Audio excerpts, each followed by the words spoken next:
Hello, everybody. How are y'all doing this week? Evening. Hello.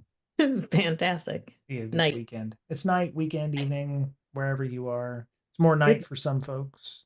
10 degrees cooler than it was today. Oh, I'm yeah. happy. Tell me about it. It's not the heat, it's the humidity, right? Oof. Yeah, it was like 100% humidity here. You can tell my hair is everywhere. Yeah. Yeah, I hate that when my hair gets all over the place too. Um, like right now, my wife keeps trying to knock it down and it just won't do it. It just does its own thing. I'm like, whatever, it's fine. Amazing. Yeah. Hey everybody, it's Brian. Mr. Lynn, Mr. Betcher. Actually pointed correctly this time. Breaking down security, Brakesec education. We're here. It's been a few weeks, but that's okay. I like to spread these out, and because we can't put all the awesome in every week anymore, because then we just overload the internet and would cause us all kinds of problems. So, The um, fan base was Denial of getting too service big. attack. right, right. Yeah, they were asking for too much, and it's like we're open source content creation here, so as is, no warranty expected, kind of thing. So yeah, it's pretty good.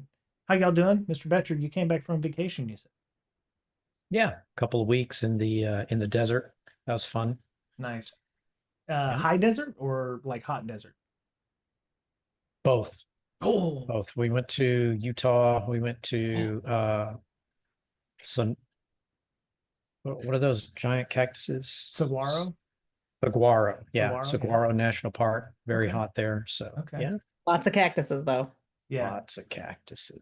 Yeah. And I didn't get a chance to ask, but they seem spread out very evenly. You don't see an area where there's no cactuses and then a clump of them together like 50 in 10 square yards or something. They're just spread out just Oh, okay. very nicely. I don't understand why, but Huh. it doesn't seem random. Huh. That's Hmm. interesting.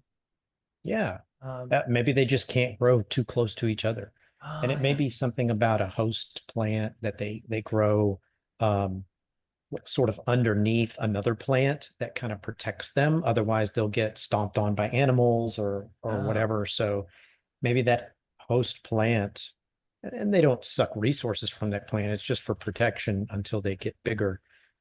Maybe that has something to do with it. I see. Okay. And those Yeah. aren't the ones you Anyway, eat, right? They don't have the prickly pear on them. That's a different cactus altogether. That's the prickly pear, I Yeah. think. Yeah. right, right. But Thanks. they Thanks, do Mr. Lynn. harvest. Appreciate They do harvest. The Native Americans take poles and get the little fruit off of them. you. Okay, So so they they do have a harvest fruit as those as well. well. Okay. Hmm. All right. Cool. Um, so I'm imagining you in like the Griswold family sedan kind of thing, driving on the 10 and the 40, because it's Yeah, that's how many you didn't have all the kids with you, right? Just the ones that are still at home, or did everybody go? all of them. Okay, so it was Everybody the went. Griswold family Yeah. event. Okay, right on, right on. Great. Um, well, that's cool. I'm glad you were able to do that and get home safely. And yeah, Yeah. sounds like a lot of No fun. major issues. So Very that's nice. good. Very nice. Miss Berlin, you've been doing some interesting things. Oh, yeah, I've been doing a lot of stuff. I have lots of teenagers moving out of houses right now. Uh, You know how that yeah. is. Oh, I know how man. that is. For those of you who have joined me on my Tuesday or Friday streams, my daughter has went from basically adolescence to being a full on ass adult in like the period of like 2 weeks. So she's got a paying job. She's going for a week to a Girl Scout camp or a Scout camp in Julian, which is about an hour and 20 minutes away. She is like full on ass adulting, and it's weird having the empty nest all of a sudden. Even though she comes home on the weekends for the next 8 weeks, but then we've got her for another couple months, and then she's planning on moving to SDSU and living on campus permanently. So it's like this is Permanently or just like well until she until graduates she's done into with right, college? right, yeah, yeah. No, we're Even the we're buying her a summers. building there, and she'll be able to Right. live on campus forever. Lovely campus, but yeah, it's like she's gonna be whole ass adult, and she's gonna find out, FICA and everything, taking all of her money and Social Security and all that stuff. So very proud of her. And yeah, this was she did all this herself, and I'm like, wow, it's just amazed, and it's just really weird to not have her as in the house as often anymore, and that's just gonna be how things are. So Yep.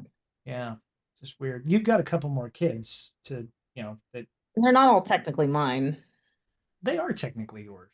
No. It's the Brady Bunch thing, right? Or Um, Step by Step and for those of us in the 90s.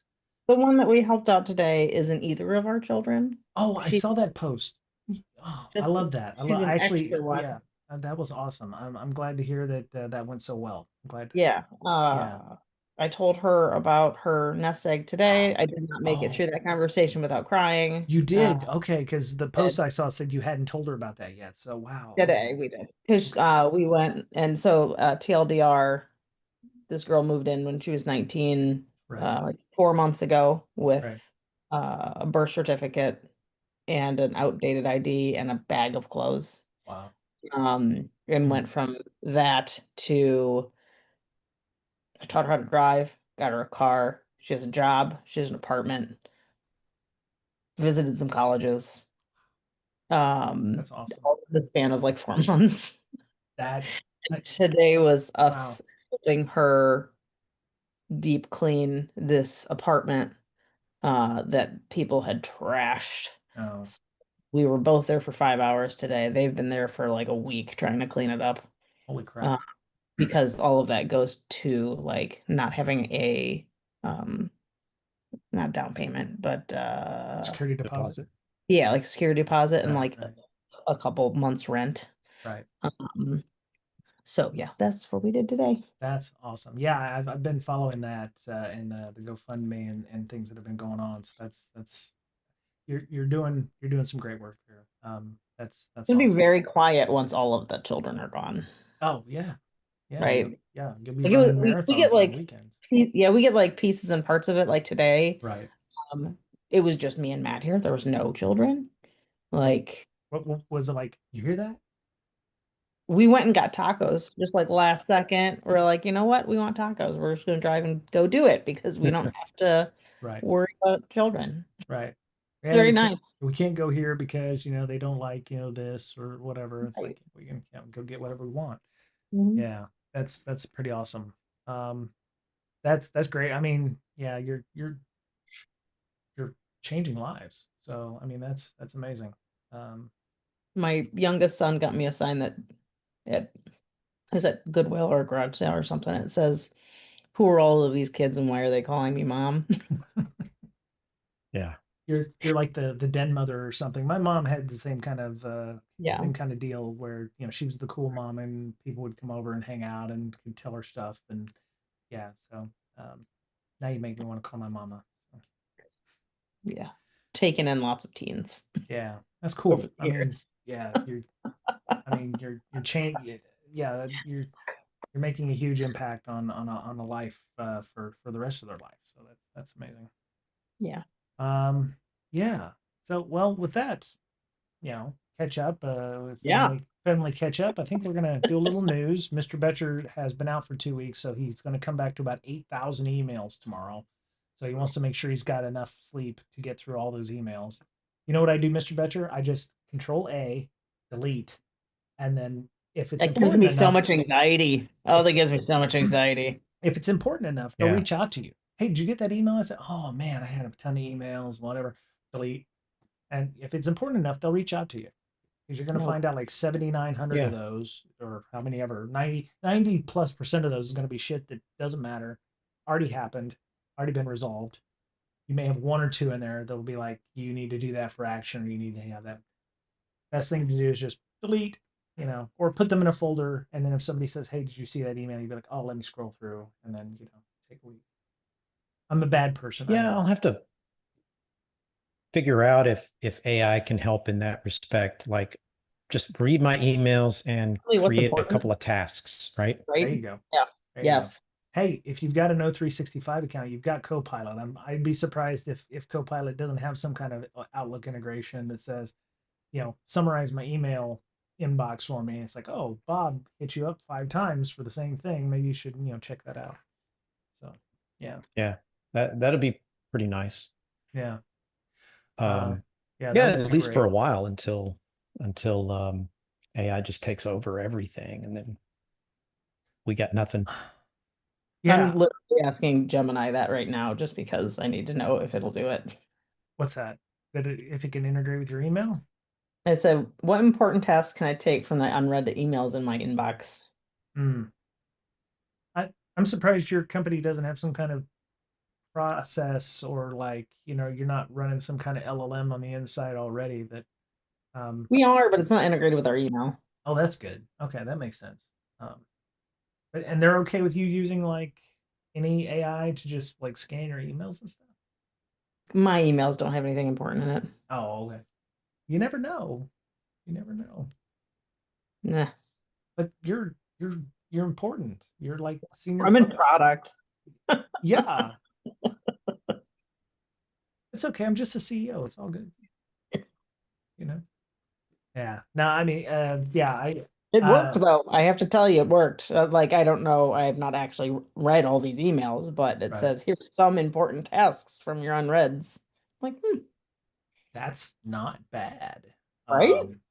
I wouldn't. Especially after coming back for so long. Like that Right. actually may be Right. a good application. Yeah. Hey, I mean, I Copilot, used to just sort by subject and then just take the last one.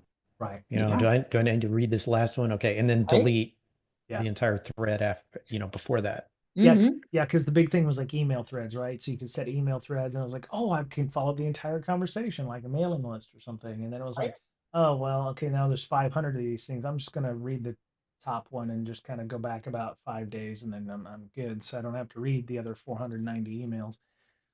But yeah, yeah, I could definitely see that. I have many rules now for things that go to a special folder called deleted items that I don't look at because it's just extraneous stuff. Or it's like we have ticketing systems that we get tickets from notifications, and I'm like, if it's important enough, they'll contact me. Okay, delete.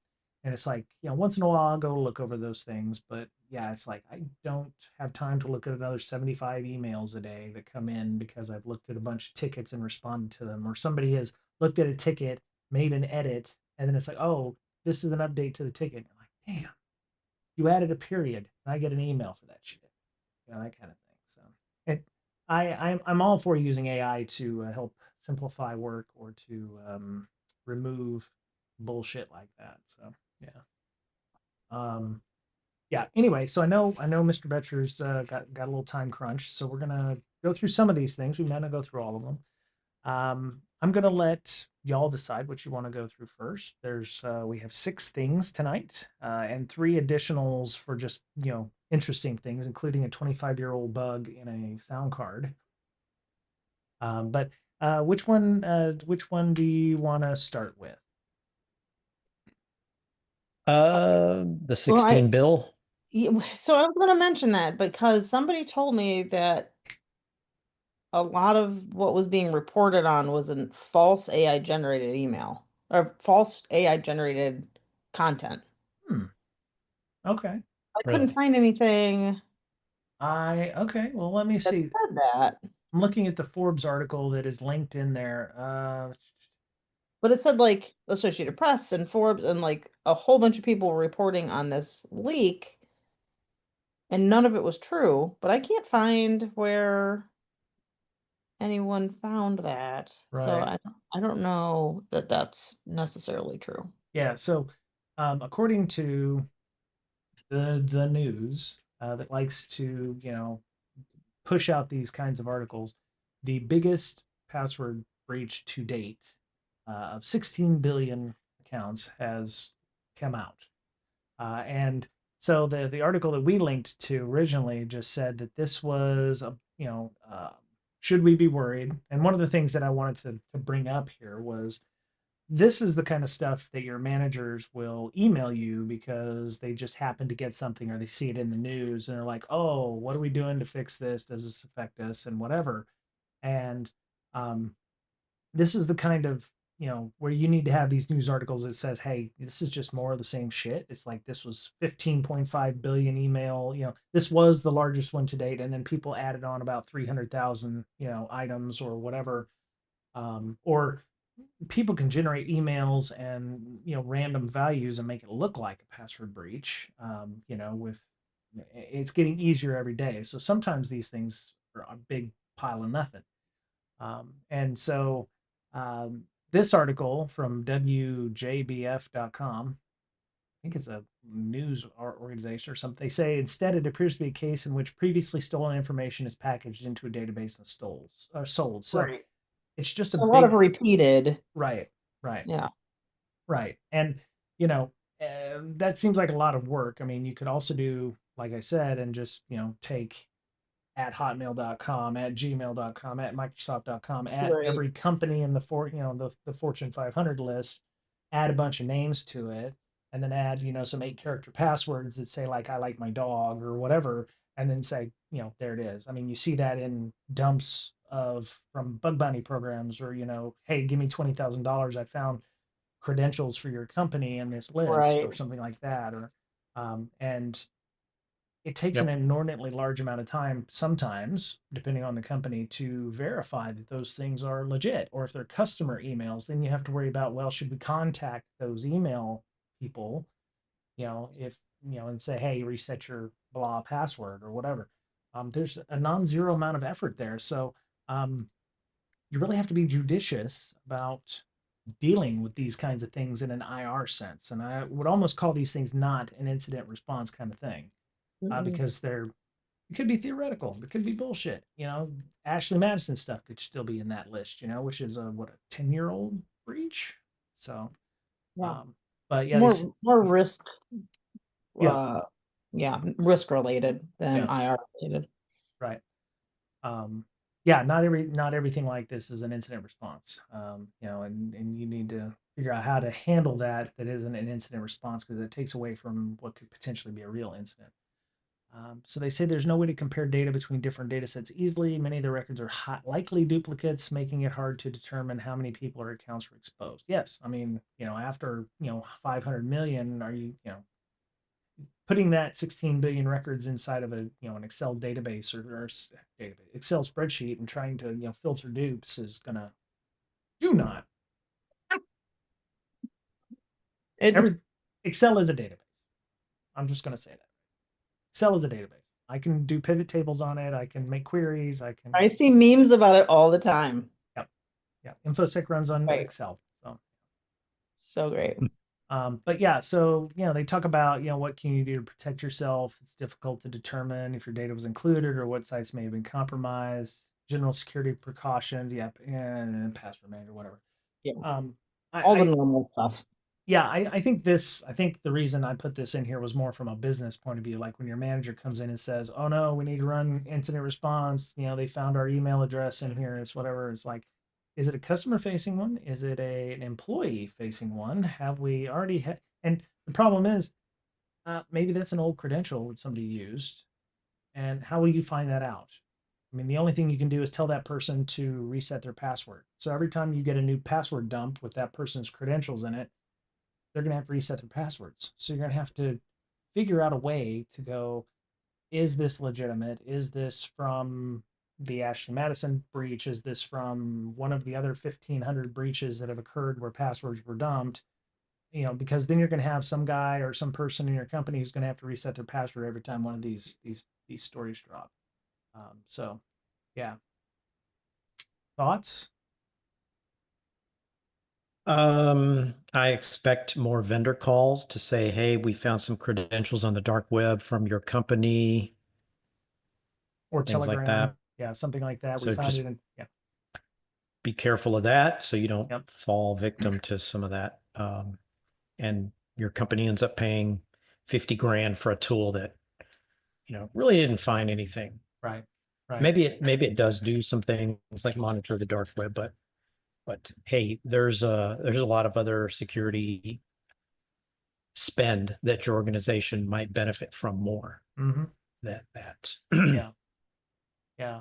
I think for some of these, especially if you've had to reset Bob's password, 2 times before or whatever, um, might be helpful to flag his account as, hey, this email address is in, you know, a password dumps that are on the web, and so maybe you change his username.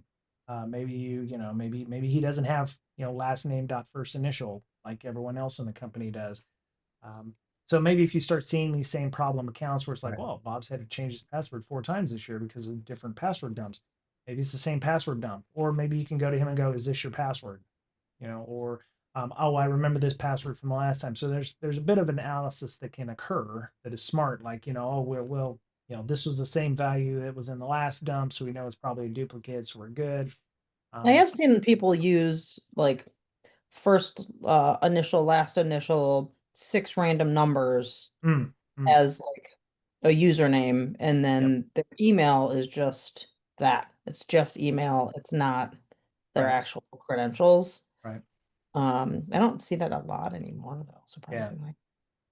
Yeah, they also have aliases too, right? So if you Yeah, are, the yeah. external, Hmm. yeah. So, um, maybe you have Yeah, a different internal number or name. So, you can have your first name dot last name be an alias, but your actual email account, your actual login is something Right. that's not as easily guessed yeah, Yeah. if somebody looks at your LinkedIn, right? right. Yep. I still have mine memorized from like 10 years ago. Yeah.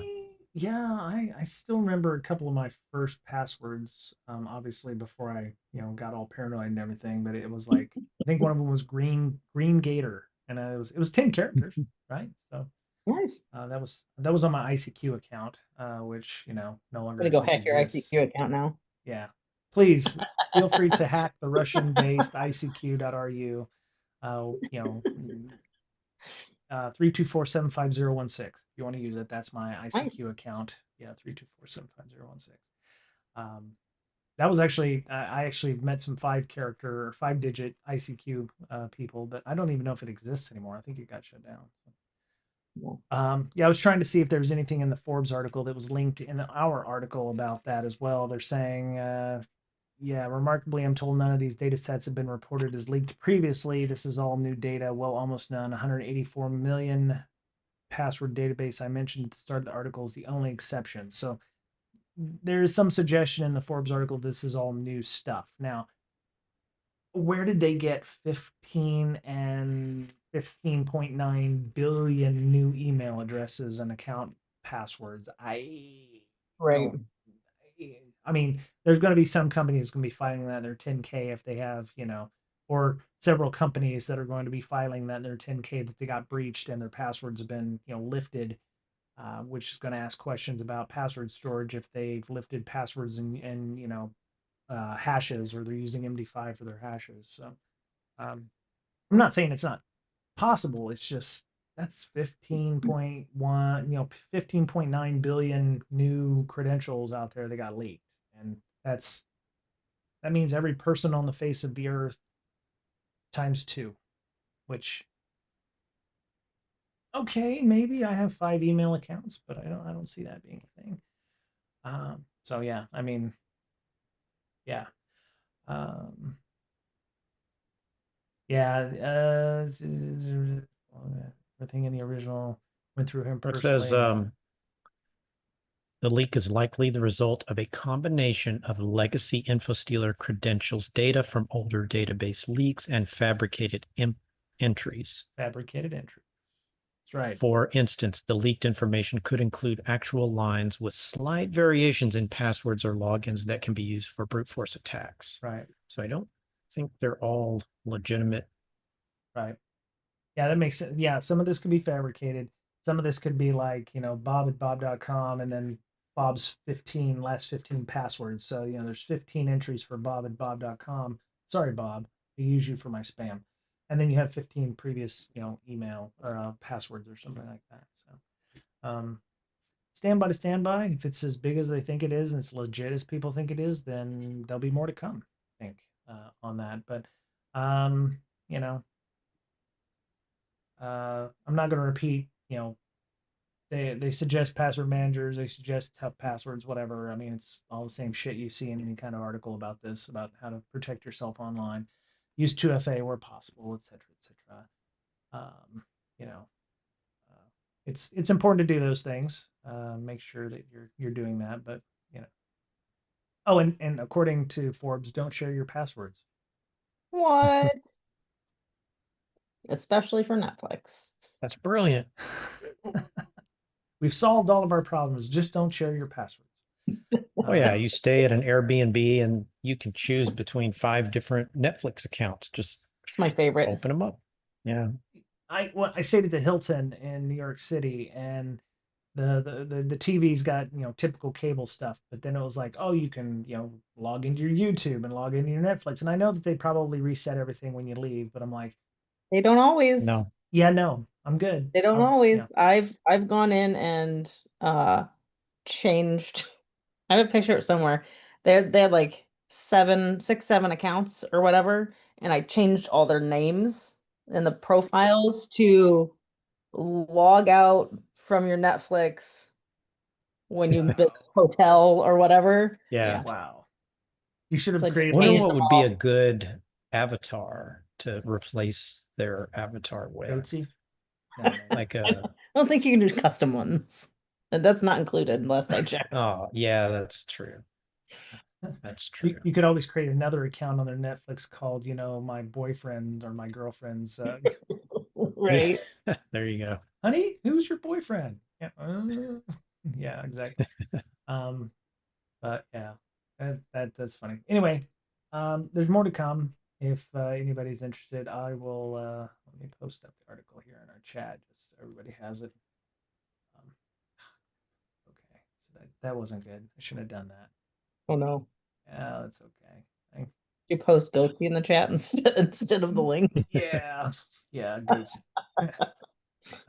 Now, when you hit Control C, Control V, and OBS, it tends to just copy paste from a source instead of copy paste in the chat. So, Mm. yeah, for a second there, people saw all three of us again in a Zoom window. So, anyway, let me see. So, what do we want to talk about next? libxml I or like do I like the sock one. the sock one? Okay, so Mhm. I tend to be on Reddit now because LinkedIn is a cesspool of shite, and Blue Sky doesn't really hold any value for me, and I haven't been on Twitter forever. So Reddit's my thing. I had put all my RPG stuffs on there. There's several there's a cybersecurity Reddit, there's a red team Reddit, there's a blue team Reddit, there's a threat intel Reddit. A lot of good information on there that keeps me abreast of what's going on in the industry and what have you. And I came across this in the cybersecurity Reddit where somebody had posted up. Uh, basically, it's a TIFU. Today I fucked up, and he says they say I've been at my first legitimate cybersecurity job for almost 3 months. In that time, I've handled about 1,024 security alerts. Interesting there. It's 1,024, not 1,000, not 2,000. But I screwed up today for the third time, I think. I improperly handled an incident because I accidentally overlooked a log entry and my manager caught it pretty quick and brought me into a call to tell me it was gross negligence on my part, which I won't deny as I should have looked at more than just last week's logs. As I said, this isn't the first time I've made a mistake, and I'm really scared that they're going to fire me. I don't know why I have a mental image of 3 strikes and you're out. And all 3 mistakes, I usually spend the next week going at about half the speed I usually do because I'm so paranoid. So my question is, how do y'all handle alerts so quickly while minimizing mistakes? And how do you handle the inevitable mistakes that do happen? And I saw this and I was like, oh, we've got people who, worked on defense. We've got Miss Berlin who works at a company that probably employs SOC analysts or, has employed SOC analysts in the past. And so um from let's first take it from the manager point of view. Do you think the manager said the right thing, or and then we can go from the analyst point of view. So if you were the manager, how would you have handled this? With better training because they're a SOC level 1 analyst, and one of the biggest peeves I have in the industry is that you're putting the least experienced person on the front line, It's a good point. Good point. Okay. and you have a whole bunch of brand new college grads or someone just switching into the industry, and you're Right. expecting them to know what's important enough to pass off to somebody that's a level 2. Right. Okay. That's a fair point. Mr. Betcher, how about you? Yeah, that's perfect, Amanda. I mean, um, people do make mistakes, and it's up to you as the manager to make sure that those mistakes are accounted for in some way if they should manifest. So yeah. While I don't know, their exact setup, there needs to be a stopgap Hmm. in what they're doing, and it's up to management supervisors to figure out, okay, if something should get through, what's the next layer of the onion that's going to catch it, right? Right. Like Right. gross negligence would be if they went into the system and then just deleted everything. Right. Yeah, Like deliberately did something, that's or gross negligence. Right. Like just no, I don't have time. I don't have time for all these right now. They look yeah, okay. Like or it's Right. they fine take alerts and just close them out without even looking at without them. sure. That's negligent, right? Right. Yeah, but then sometimes you have so many of them that you don't have time to actually look at all of them, Mm. Yep. right? There's Yeah. it's a people problem. So the person who said this, they said that they spend the next week going about half speed they usually do because they're so paranoid. Are there metrics that's like you have to look at X number of things in an hour, or is some kind of metric where Usually, it's like your output is garbage? You're only looking at you've only looked at 1,000 things this month, and Tim has looked at 3,000 in the same hour. What's wrong with you? all I've seen before is just SLAs to make sure they get looked at in time. Okay. Right. So they have an SLA that says if something happens, they have 4 hours to let the customer know. Right. You just have to make sure you're always on top of everything because Okay. if something Yeah. does slip through, you blow through your SLA. So the level one SOC person may have 20 things in their queue that might have been lit off because of something and Right. they missed it. Or hey, maybe this person thought it wasn't a big deal when actually it was because he didn't go far enough back. I could see that. Um, okay, I can see that. That makes sense. Okay. Um, yeah, my thought there was that maybe there's some fine tuning that needs to be done to the alerts because if that person has that many in their queue that they are having problems keeping up, I don't know if it's indicative of everybody in that group, but the fact that he feels, because he has to slow down, makes it almost sound like that this person is unable to keep up with what's coming through. So I don't know if they're dealing with this at scale, but if it is at scale, either they need to hire more people, they need to enable some AI to help clear through some of the cruft there, or and again, I don't know the company, I don't know how they deal with things like this, but if this person had I 1,000, 3 things out of 1,000, not bad. That's not bad. I mean, if Right. if they were dealing with three and they messed three up and they're dealing with five total, then that would be a bigger issue. But that's less than 1% problem. So I'm imagining they might have metrics on that. It's like, how many times you know, chucked something, or it was a false negative or a false positive or something like that. I could see that. What I read from this and what I didn't like was, so, according to this, and I don't know if the manager did this in public or whatever, but the manager caught it pretty quick, brought me into a call to tell me it was gross negligence on my part. Now, as a manager, I would not do that in a public forum. I would not call out that SOC analyst in a public forum because it kills morale. It's not good as a manager. You should, praise in public, berate in private, or punish in private. Not even punish, but like the learning lesson can be done not in front of people. So that is not explained here, and I don't know. The OP actually responded here.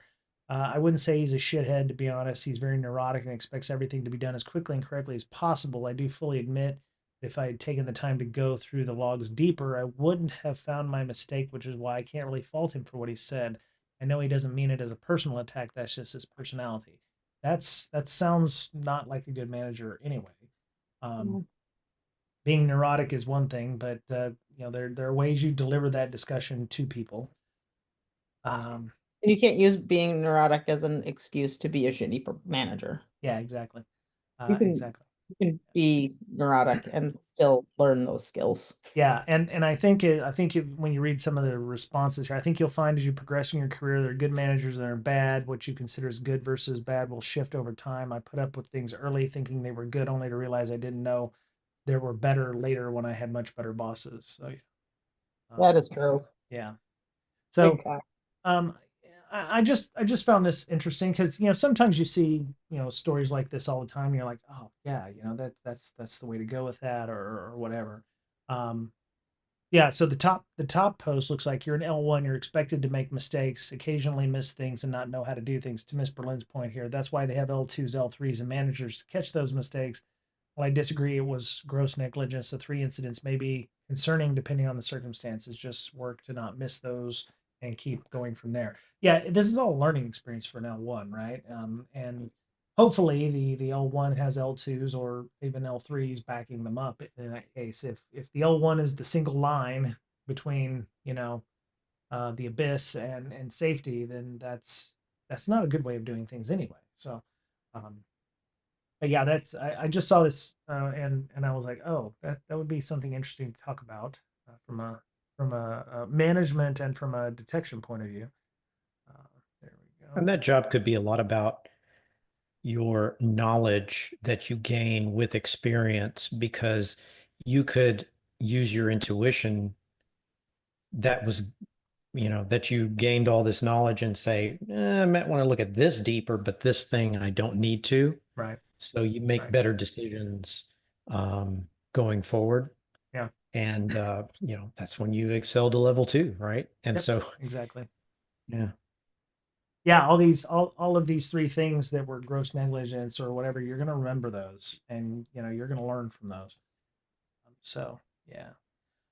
Um, Everyone makes mistakes. Sometimes they're big, sometimes they're small, but everyone does. Making mistakes is part of learning. So yeah, there's some really good advice in this article for folks, especially if you're a manager, you're like the neurotic manager there, or if you're just, how would you handle this situation? I think that was a good response overall from there. So I would look to getting um, AI implemented to help, you know, catch the things that are important, right, right? right, If possible, invest in that. right. So somebody else brought up a good point. Triaging 1,000 alerts in 3 months is pretty hectic for a person. Now, I don't work as a SOC analyst, but 1,000 alerts in 3 months, is that a lot? That's like It's 300 in a not month. good. Okay, all right. So it could be that there's some fine tuning needs to be done, or maybe if they're like an organization that does the log analysis for a company like an MSP or something like that, it might behoove them to go through and do a retraining or do some filtering that would cut down on that. So am I off base there at all? Anybody? You know, yeah. That's what, 11 alerts a day? That sounds about right. It'd be roughly 300 a month according to the person. 3 months, 1,024. So yeah, 330 something. So yeah, about 11 to 12 a day. So, yeah. So if you've got 11 of those, let's say your shift is going to be what, 12 hours? Eight. How long's your shift as a SOC? And I don't know. I'm assuming 8. Eight. Okay. So eight. So you have 11. So that's roughly 1 to 2 an hour. And depending on how long it takes you to triage those, I mean that do you have to do any additional write-ups, or is it like yes, no, and then you just move along? I don't know the process. So if it's a Yeah, you have to it's fill out hard an to email judge. and you gotta file a ticket, or you gotta notify the customer, that could easily be like I'm already behind because I've got to spend 25 minutes explaining to ignorant customer this issue, or I You can't need a get a hold of full-on the people I'm forensics supposed to get a hold report. of. Right, right. Yeah. Oh, yeah. The good news is we're working with our engineering team to constantly tweak alerts. We're trying to reduce our false positive load. Okay, so sounds like they've got a bunch of stuff that may end up being false positives. Yeah. Wow. Okay. Um, nice. Okay. Well, yeah. Go check that out. And comment or. But if you're a manager, maybe you learn what not to do to somebody who's a SOC analyst there. All right. So, Hiring trends. oh, you want to do the ISC ISC squared one? squared. Okay. All right. So, ISC squared put out a report. This is as of June 11th, so it's a few days old. 2025 cybersecurity hiring trends, why investing in entry and junior level talent, just as we were talking about the SOC analyst, is key to building a more resilient cybersecurity workforce. Now, I don't know if any of you have been looking on LinkedIn at all. I don't see a lot of junior positions available. And I have seen a lot of people talk about jobs that don't exist, or ghost jobs, or companies that are hiring at the same time they're laying people off. But so ISC squared puts out these things, and the person who wrote, I think, the opening for this is Dan Hauser. He's one of the board of directors in 2024. So they had some key findings in this survey that they had put out. And they say they surveyed 929 hiring managers across all organizations of all sizes in China, or I'm sorry, China, Canada, Germany, India, Japan, UK, and US. So mostly industrialized countries in Europe, Asia, and North America. 6 countries identified as having established or growing cybersecurity staffing needs. I would love to know which companies have growing cybersecurity staffing needs because I don't see them on LinkedIn. All respondents had entry and junior level cybersecurity personnel on staff and recruited for such roles in the 2 years prior to the survey taking place. So those are the conditions that we're working under. Mr. Betcher, what were your thoughts on this? The key takeaways here from the article. Is there anything that stuck out to you? Miss Well, Berlin, you same mentioned it question. earlier, What's that?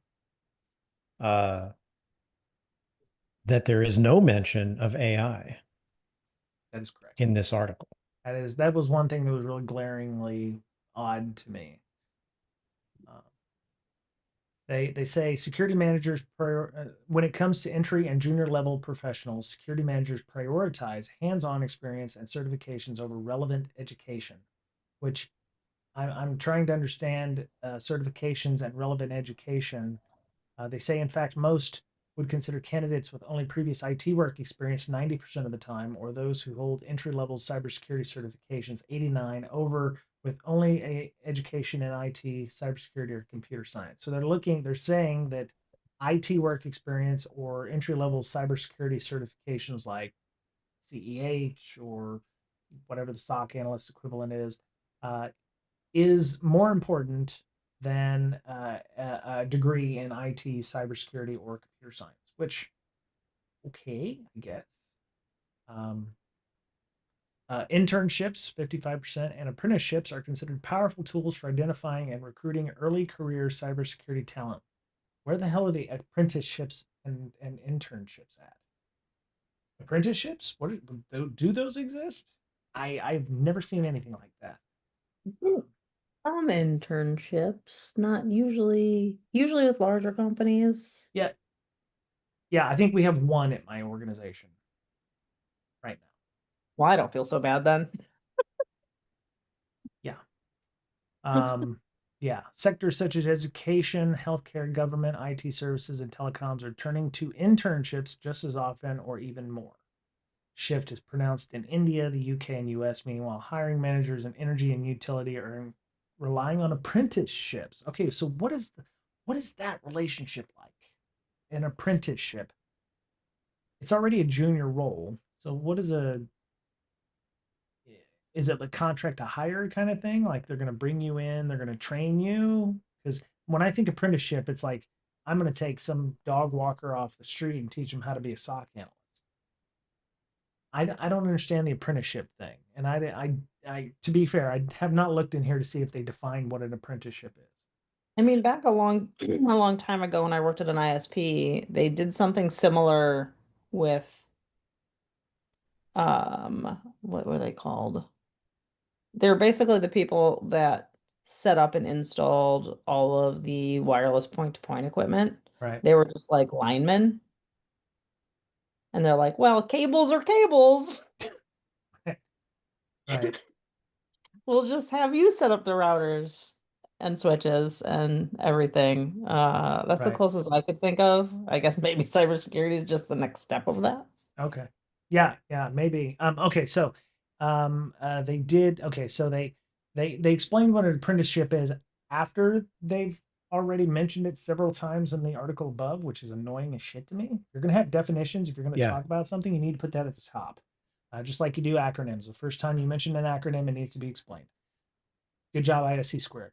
So they say down about a third of the way down. Apprenticeships, on the other hand, so internships are shorter term placements, often during or after university, that offer exposure to office based work but may not guarantee a job at the end. Okay, that's fair. Apprenticeships, on the other hand, are usually longer term and combine on the job training with formal instruction and usually lead to a job upon successful completion. In some countries, like the UK and Japan, apprenticeships have traditionally been associated with the trades, also in the United States, but they seem to be gaining more traction in professional fields like cybersecurity. However, internships are still more widely used than apprenticeships as pathways for entry and junior level talent in the field. Okay.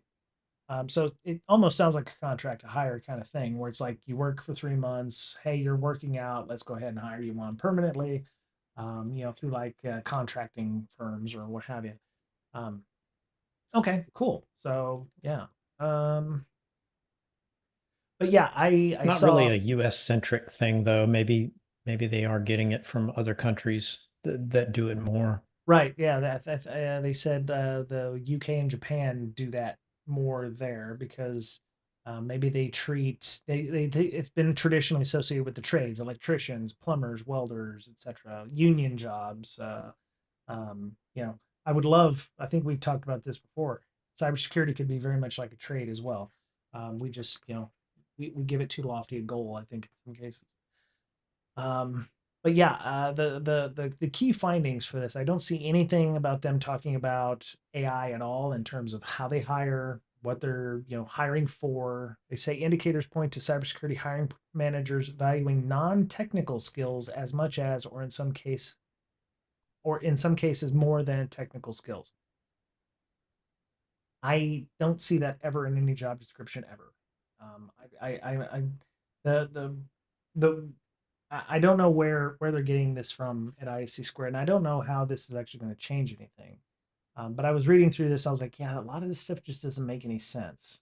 And um, but yeah, it's I mean, this is the same organization that was touting the 4 million jobs, are out there thing for so many years, and then like they don't exist.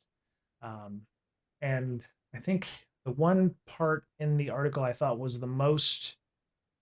like the most truth out of all of this was they say one consideration is the role of entry and junior level talent in filling cybersecurity vacancies.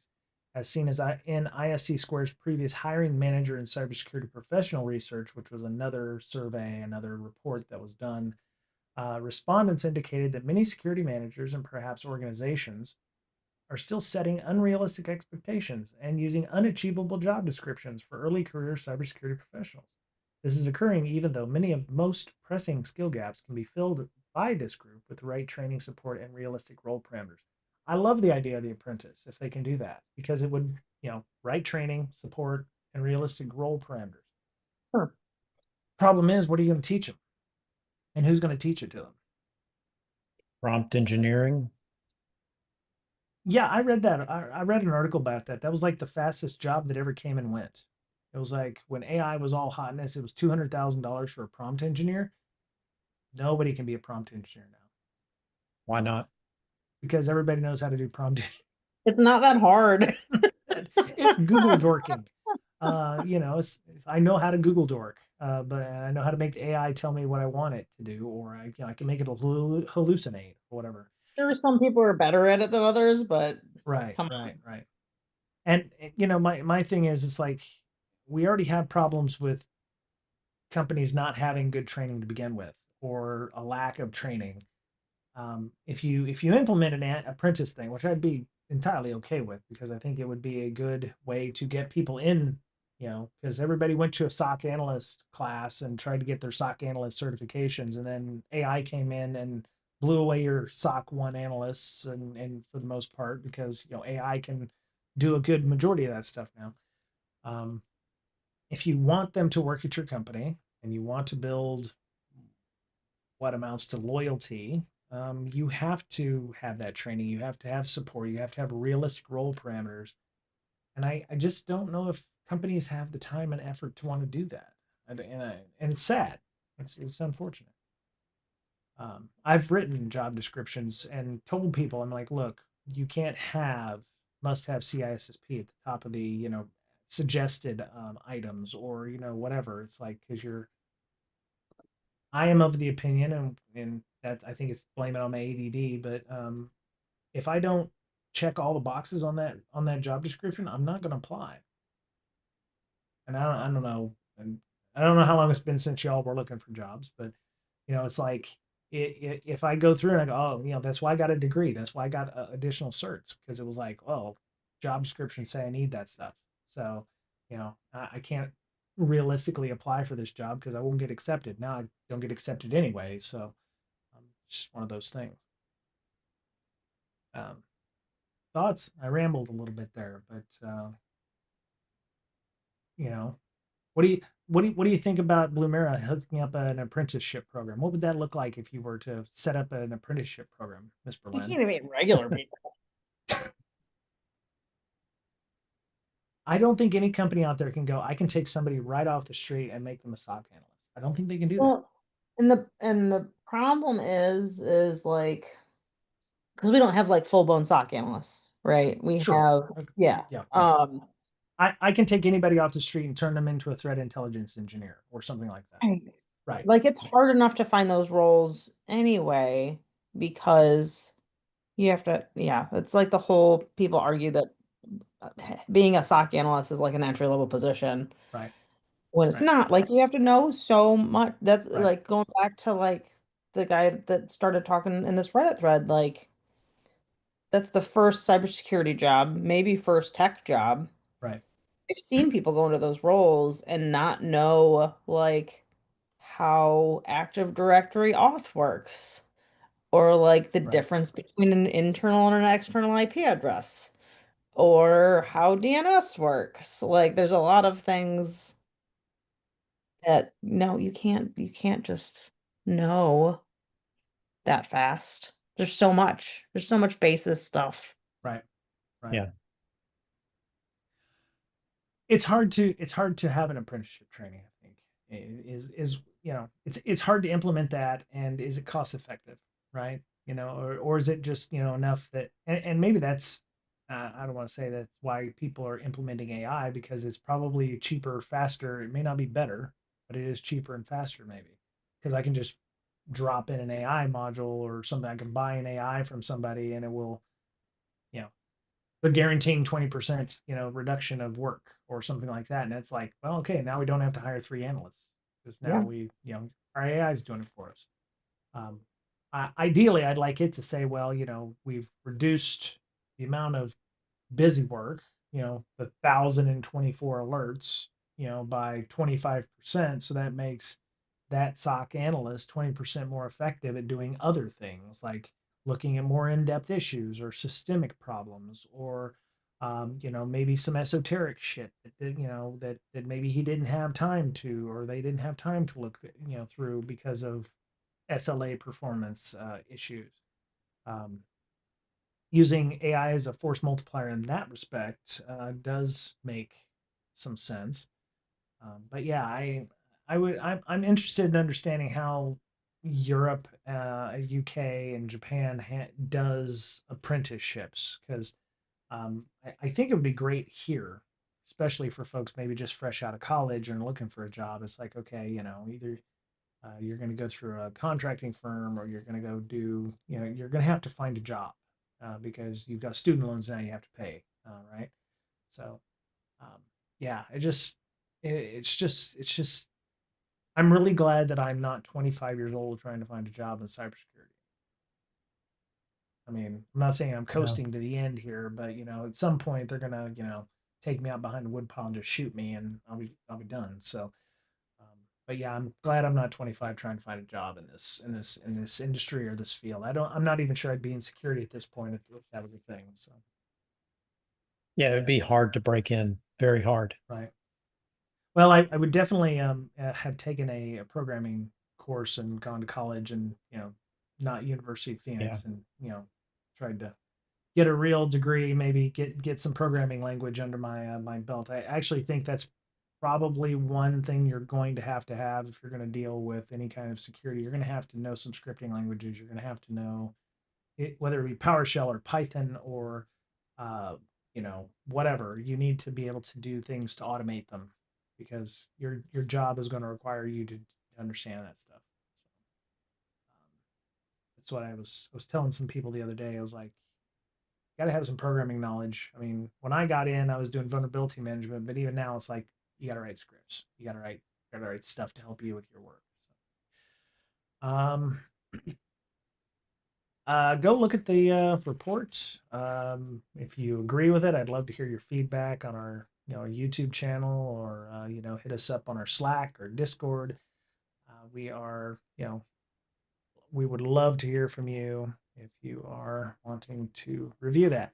Also, in that article, the hiring manager and cybersecurity professional survey or report is also in there as well. So you can go and look and see what hiring managers and security professionals believe. So, um, I know we're almost done. I know Mr. Betcher's got an hour and he's going to turn into a pumpkin. But I would like to talk about the libxml thing. Okay. All right. So uh, I saw this article on Reddit as well. I didn't get the original post because the original post was just to the GitLab on GNOME, where the maintainer of libxml, which is one of those packages that people don't know they actually use until a major vulnerability comes down the line, like curl or wget. Hey, we don't use that in our organization. No, no, we use that shit everywhere. Oh, So libxml is one of those ones as well. It's like when you're it's building built into software, it's a everything. dependency for everything, like gettext or libxml, libpng, libjpeg. All those things are like major foundational items in Linux building code and whatever. So Nick Wellenhofer, who is the apparently one of the single person who manages libxml, he said, I have to spend several hours each week dealing with security issues from third parties, reported by third parties. So most of these issues aren't critical, it's still a lot of work. In the long term, this is unsustainable for an unpaid volunteer like me. I'm thinking about some changes that allow me to continue working on libxml2. Basic idea is to treat security issues like any other bug. They will be made public immediately and fixed whenever the maintainers have the time. That's the key purpose here.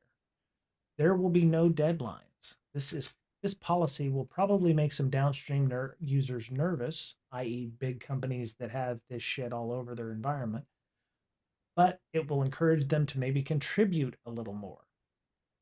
And he said, the more I think about it, the more I realize this is the only way forward. I've been doing this long enough to know that most of the secrecy around security issues is just theater. All the best practices like OpenSSF scorecards are just an attempt by big tech to guilt trip OSS maintainers and make them work for free. My one man company recently tried to become an OpenSSF member. You have to become a Linux Foundation member first, which costs at least $10,000 a year. What? Yeah, just to be a member. Just to be a member. These organizations are very exclusive clubs and anything but open. It's about time to call them and their backers out. In the long run, putting such demands on OSS maintainers without compensation is detrimental. I just stepped down as libxslt's maintainer, and it is unlikely that this project will ever be maintained again.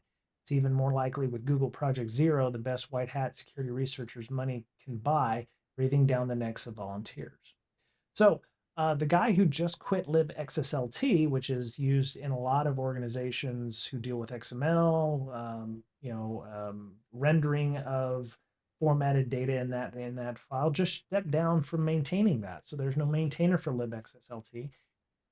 He's also suggesting that libxml2 is also not going to be maintained in the way that it was before. And we have talked about this with other open source maintainers. I think Yep. Crack Map exec Byte Bleeder, when we had him on, was trying to figure out how a way to monetize the ability for companies that use their product for free and they get away with it to incentivize open source developers. I don't think it worked because I don't know if he had the clout to be able to do so. But this person, who basically Is the manages a person. linchpin of the internet, is like, pay me, bitches. And um, Right. yeah, this is a problem because this is a real one here. Phew. I'm looking forward to the GoFundMe. Sometimes GoFundMe. Okay, companies could write off charitable donations, so sure, it'd be easier for them to contribute to a GoFundMe than it would just to pay him write him a check, because right, then you could right, get all into the accounting snafu and legalese and right, taxes and all that stuff. right, right. So Or he his could his just put comment about put Google ads Project, in it. what's that? Sorry. Put ads in it. Right. What? Yeah. Okay. Um, Data miner also just collect everyone's information. Bitcoin miner. Yeah. There you Yeah. go. Done. Yeah. His thing about Google Project Zero is one of those things is they send you an alert and they go, in 90 days we're going to blast that out. And he's one person and they're in Google. And it's at some point it's like, he should push back on Google and go, send me some upstream packages, put up or shut up. You probably have a couple of developers out there that could probably hook up and fix that problem for us, but you don't want to do that. Mhm. So you can either pay me so I can maintain this 100% of the time, or you can send upstream patches. And for the Googles and the Fangs out there that are using this and they don't realize it, there needs to be a revenue stream, or, and I'm actually probably going to suggest this if another libxml issue comes up in my organization. We fix it ourselves and send the upstream because we do that. We support open source. Microsoft supports open source. Google definitely supports open source. So I don't understand why they can't, give you know, half a week worth of work from a developer somewhere to go, here's a patch, that kind of thing. It just doesn't make any sense. And oh, we'll give you $10,000 to fix this instead of like we're gonna, instead of it's like a reverse bounty or something like that. It's like, okay, here's an issue, please fix it. It just feels like it's going to become more and more of a problem, especially with these linchpin kind of things that, we get a CVSS 10 Yeah. and this guy's like, yeah, no, I'm good. Now, my guess is if something Terabag comes out for libxml2, he'll prioritize that fix. But if it's a 6 or 7, a CVE, or if it's something that maybe a lower CVSS score, but it has a major impact for some organization, they're like, hey, we need this fixed now. He's going to be like, pack sand, bro. You know, he's going to be like, I don't have to fix this. I've got dark mode I've got to fix, or I've got this other thing. I've got 15 other things from 15 other organizations. He's having to triage things that probably come from big organizations anyway. And he's one unsupported maintainer that this isn't his only job. So, It's like charity work, but right. he's giving that charity work to billionaire corporations, right? You Yeah. just explained open source. That's pretty much what it is. Yeah. That's pretty much what it is. And the problem is the people that are actually supporting them are the smaller companies that actually see the benefit and can cut through that red tape and go, yeah, let's send this guy a couple $1,000s. The smaller medium businesses, the pen testing companies that may use that tool or may use that software. It's like, yeah, okay, we can cut a check because we don't have 15 legal entities that we've got to go through to make sure this shit happens. Big corporations can probably do that too. Um, but yeah, we're gonna have more of this if we don't figure out what we're gonna do with that. And yeah, Project Zero, they could gin up a fix pretty quickly, I'd imagine. It's just I'm not sure why they don't want to do that. You know, but anyway, we're over for Mr. Betcher. I can see him turning purple and orange like a pumpkin right now. I do want him to make sure he gets enough sleep because he gets tired and cranky at work, I'd imagine, with his 8,000 emails. Mr. Betcher, how would Yep. people find you if they wanted to talk more about open source or threat intelligence or libxml or whatever online? Oh, just contact you. You'll send them my way. That is a true statement. That is a true statement. Damn. You're on LinkedIn though, yeah? Yeah. Okay. So yeah, just look him up on LinkedIn. It's Boettcher, and that's his last name. And you'll find him. or find me and then look for him, and I think we're connected. So, Miss Berlin, how would people find you on the internet? And are you going to be speaking anywhere or on a podcast or anything in the near future that people can find you and have some really insightful information instead of you know the crap I ask you here? I get to talk to George Hume next week. Oh, I think I'm gonna be in a CXO online CXO article or something. I don't very know nice. how that goes. Very nice. Speaking anywhere, not anytime soon. I did just do open call for sponsors though. We have Mental Health Hackers is actually partnering with Blue Team Village at DEF Oh, CON this year, okay. I which is didn't know super if we could cool. announce that or Yeah. mention that. My Yes. roomie who's actually working with the Blue Team Village uh, for DEF CON had said, "Yeah, don't tell anybody because it's not official." So I guess you're Yes, making it's the official now. It's okay, official now. okay, Yeah, it's official. okay. So yes, I'm super, Is there a super. link if people are interested in sponsoring, or a Um, GoFundMe or a Ko-fi? check all of our socials have the information. Okay, So all right, sponsors at mentalhealthhackers.org. okay, But yeah, we're running their conversations, their quiet conversations room, right, and we're gonna have content in there, and help them out with that stuff. So we're super okay, excited. all right. Mentalhealthhackers.com, yeah. .org. Mentalhealthhackers.org. There we Yes. go. The other one. Lima Charlie is our first official sponsor, and we Oh, have a couple in the works. okay. Um, yeah, so I thought I was done with DEF CON, but Will you take $500 from Brakesec Education? sure. Okay, we'll make that happen. Yeah. And if you want to give us anything with your logo on it. Okay. Do you need volunteers still, or are you volunteered Not out? yet, Okay. but Because possibly. I'm more than willing to work afterwards if you need somebody. Because I'm probably working first shift, which is like from 6 to noon, and then I'll be done for the day. So if you need somebody to work second shift or something like that, I'm all in. I can help. Cool. Yeah. So that should be fun. I'll be in the neighborhood. Yeah, yeah, that's it. And oh, we opened up our CFP for talks for Blue Team Con. Okay, very cool. Yeah, so keep an eye out for DEF CON stuff. I know that they're working on badges. Badge Life is coming out as well. There's a ton of stuff on the DEF CON Reddit and elsewhere. Uh, yeah, DEF CON's coming up real soon. Black Hat, of course, if you can afford to go Black Hat. DEF CON's a little more expensive this year as well because new place, and so yeah, you can find me on LinkedIn. You can find me on Reddit. Um, I do talk about non-security things on Reddit too. So if you go through my post history, it's some RPG related items in there. There's a bunch of stuff, but you can find me on LinkedIn as well. I can be engaged on LinkedIn. I do check that from time to time. Cool. All right. Well, thank you both for coming. Appreciate y'all.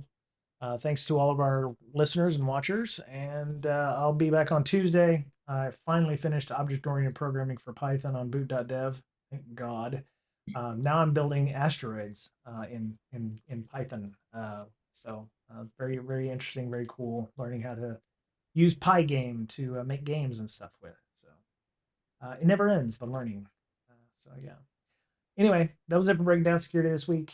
Hope everyone has a good week. Take care of yourselves, because we're fond of saying here, you're the only you have. Okay? We'll talk soon. Bye, y'all. Bye bye. Yeah.